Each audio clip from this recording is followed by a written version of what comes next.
Lurker is a new independent film right out of Sundance and the directorial debut for TV screenwriter with credits on both The Bear and Beef, Alex Russell. The film follows Matthew, a clerk at a retail store who worms himself into the social circle of a rising pop star, Oliver. Just Oliver, no second name. We all want the same thing. I just want it more. It feels like it's been a while since there's been a truly unredemptive, morally repugnant, manipulative, well-written villain protagonist. I know I just held a series of words. Let's break it down a bit further. The creation of Matthew as a character is Lurker's greatest accomplishment, and the very clear highlight of the film. Russell's script doesn't stray from how unlikable Matthew is. Instead, it's amplified. This is about confronting sociopathic individuals, not pardoning them, but witnessing them. On the page, Matthew's descent into his increasing obsessions with Oliver is captivating as he gains more and more control, his reach into Oliver's life expanding and consuming. But it's the minute details of Theodore Pellerin's performance which bring the complexities of Matthew to light. There is humanity there. It's not a portrayal of sociopathy which fully alienates and hyperbolizes the condition, but he is alienated. Obsession is as clear as a mark on Pellerin's face, hardly masked beneath a thin facade. Pellerin, for me, has come out of nowhere and perfects this lead role. A brief interjection. That is apparently not true. He was in Beau's Afraid, but I don't remember his presence in that film. Back to the main review. It is a complicated character to watch, to have to humanize this morally dubious individual, which doesn't push the audience to arm's length, and instead guides them to watch his worsening condition. It's not a flashy sociopathic performance, heightening his sheer being in the scene to scene. It's subdued, more sinister that way, as every moment becomes one where the audience is on edge about what comes next. The somewhat blank expression of Matthew's thought process is terrifying in its own way.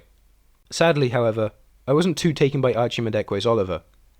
I think it's more of a script issue than a performance one, because I think Madekwe is emotionally powerful in the penultimate scene, which is the biggest showcase for him as a performer.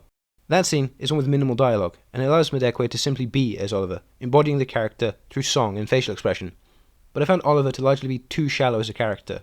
He doesn't necessarily follow social convention, and he's clueless to Matthew's advances through more nefarious means into his group, where it reduces abrasion for Matthew. There's minimal resistance because Oliver, as a character, is a bit clueless and airheaded. I understand that is the point of the character, but it leaves the film's central conflict a bit thin momentarily, before ramping up after the midpoint. The dynamic should feel more consequential than it does in the first half. The film also has a very strong, distinct visual and auditory style. It's grimy in a way, which is distinctly 2020s, reflecting the portrait of contemporary fan culture, unique in how the media itself has shifted over time. The audience is shown footage directly from Matthew's camcorder, which he carries around and documents Oliver's life with. The camcorder footage isn't clean, it's not polished. It is grounding in the grey morality the film swims in. It, no matter how subconsciously, put me on edge and anticipating whatever would come next. The camcorder with its digital grain, handheld nature where stuff is naturally out of frame as the camera fails to capture everything, moving around with an unsteady hand, reflects Matthew's lack of polish. The uneasy nature of his fanatical obsession as a fan of Oliver's. The score then amplifies this, with the sharp techno music flavouring the film's thriller genre stylings. Lurker is a film with an incredible lead performance and a supremely well-crafted final two scenes. The penultimate scene is a masterwork of acting from Theodore Pellerin and Archie Madekwe with a sharp, unexpected pivot straight after, which left the film ingrained in my mind, and I can't stop thinking about that final shot. Lurker. 3.5 stars. Well, that's all. Keep on watching movies, and form your own opinions. See you in the next one.